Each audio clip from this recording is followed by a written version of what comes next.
When I say Glastonbury, I can imagine your head goes to this place. And understandably so. Glastonbury is a world-renowned festival, brimming with musical talent, immense stages, and a vibrant tapestry of cultures, creativity, and spiritual expression that transforms the fields into a temporary city unlike anywhere else in the world. But if we take a trip out of Pilton, where the festival is actually held, 8 miles down the road we find the rural town of Glastonbury, where the spirit of the festival lives all year round, quite literally. With a population just short of 9,000, Glastonbury had perked my interest.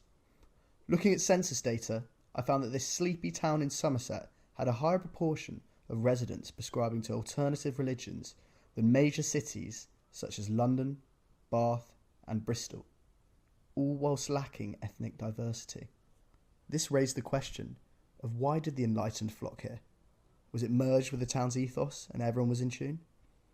Or was it a tourist trap spurting from the festival's success the past few decades? Did the locals resent those spiritually inclined, or had it brought harmony to the town? Fortunately, there was an obvious place to start. The catalyst in Glastonbury's structural development and its spiritual connection, Glastonbury Abbey. I spoke to Saffron Barker, a working historian and tour guide for the Abbey, to inquire about the town's spiritual origins. The hills nearby are very important. The Mendips, rich with the metal lead. So lead was really sought after, and in fact they found traces of Mendip lead as far as Pompeii.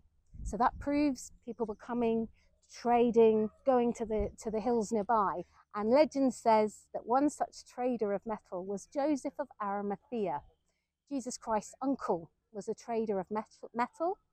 Legend says he used to come to Somerset and that he came to Glastonbury. But what made him stay was he climbed a hill nearby, and he was climbing the hill, and when he reached the top he struck his wooden staff in the hill.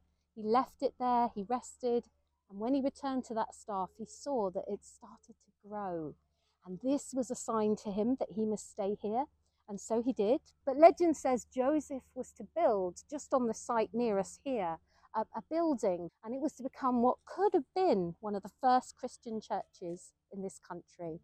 And it was known as the Old Church, or the Trusa Ecclesia as they call it in Latin. Some people believe that Christ himself may have accompanied his uncle as an apprentice, as a boy.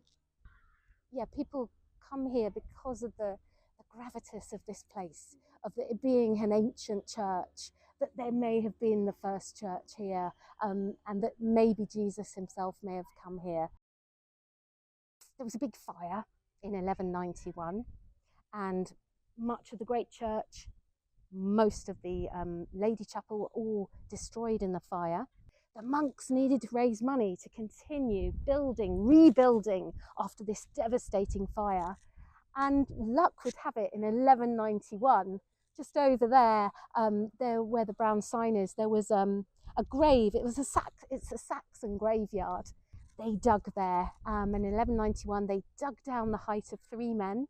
They came upon a very large coffin made from an oak tree trunk, but with the bones there was a Celtic lead cross inscribed in Latin, "Here lies King Arthur, King of the Isle of Avalon, and his second wife, Queen Guinevere."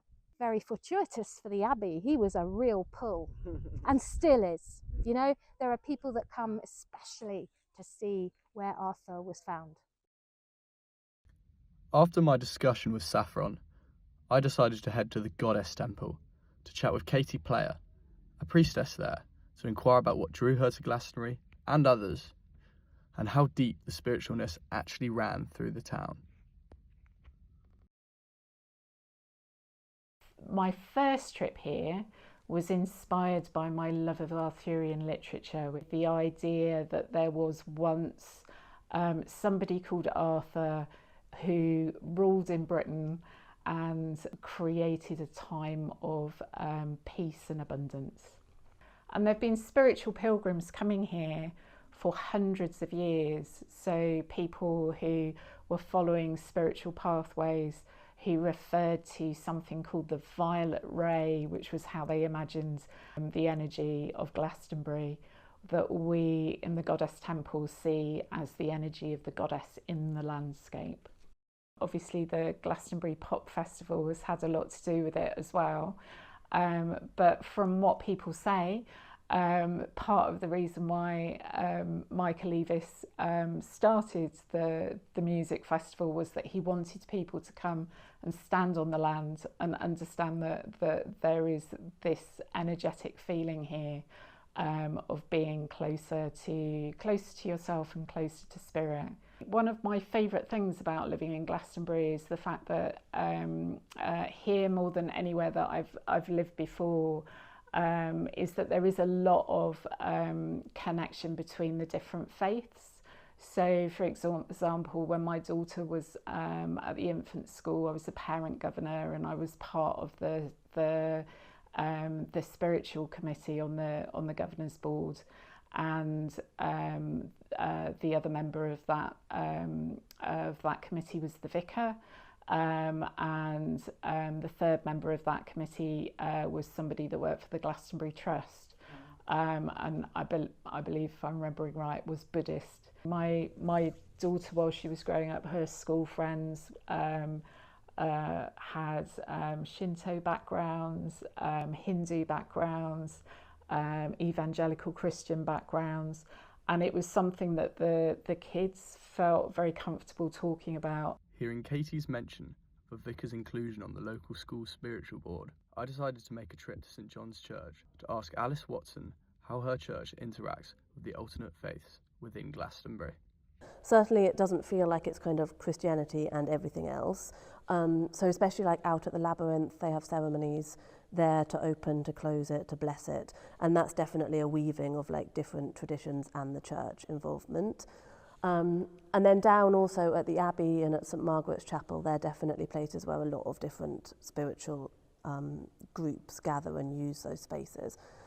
And then we also have an interfaith group here in Glastonbury, so that's representatives of various faith traditions, both the kind of more like mainstream and traditional, so the Imam, Judaism, Hinduism, obviously me, and then also the kind of more sort of perhaps unique to Glastonbury elements, so like Celtic, like fairy practitioners, like different priestesses of different groups as well. So that's quite good to get to know people and to sort of, we just talk generally each time just about a sort of topic and how we understand it from our faith view. The vast majority of people here, no matter what their spiritual practice, are what I call light seeking. But then a small percentage, very small, do kind of darker magic, so maybe like chaos magic or black magic.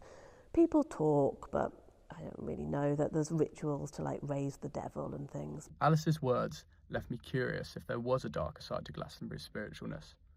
I made contact with Greentown councillor and previous mayor who had formed the multi-faith board while serving in 2024, Bandu. Certainly told me of incidents, like dead animals being left outside the church, which would be very disturbing. It's more than likely individuals with mental health problems. I definitely feel Glastonbury is a magnet. A lot of people are attracted to Glastonbury. Then the question is why? It's not job opportunities or anything like that. And my feeling is that a lot of people are attracted because on some level they know it's a place of healing, or they believe it's a place of healing.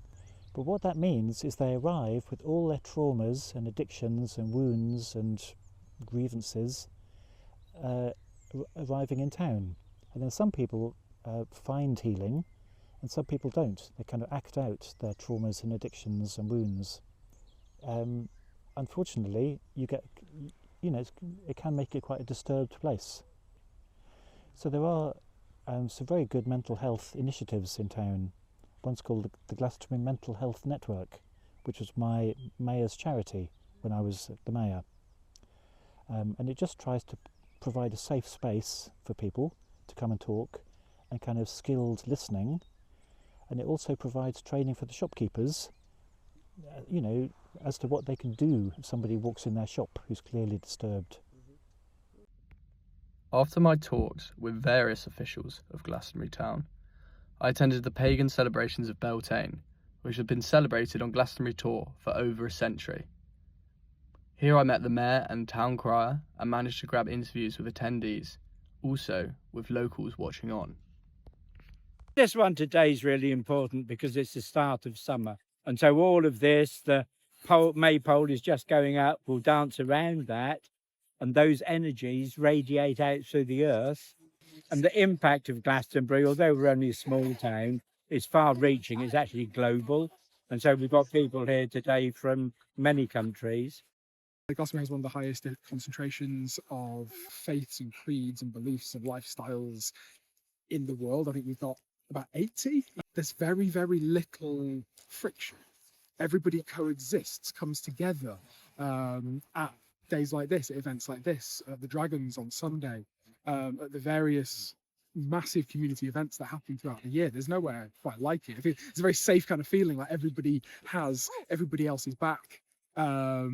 It's an incredibly resilient community as well because of that fact. You know, if there's ever any strife, if there's ever any tragedy, if there's ever difficult times, the community really comes together to support each other. I live in a small village really nearby, so I've had a pretty strong connection with Glastonbury since day one, really. Definitely feels like a sanctuary for a lot of people, no matter what their belief or their background. It's just really inclusive. This place is the holiest land, holiest earth. This whole town is a pilgrimage. We are pilgrims who decided to come and live here. Well, I don't know, 30 years ago I would have said, what the bloody hell's going on here? You know, I accept it as part of our lives. It's a normal thing, and on a day like Beltane, for example, it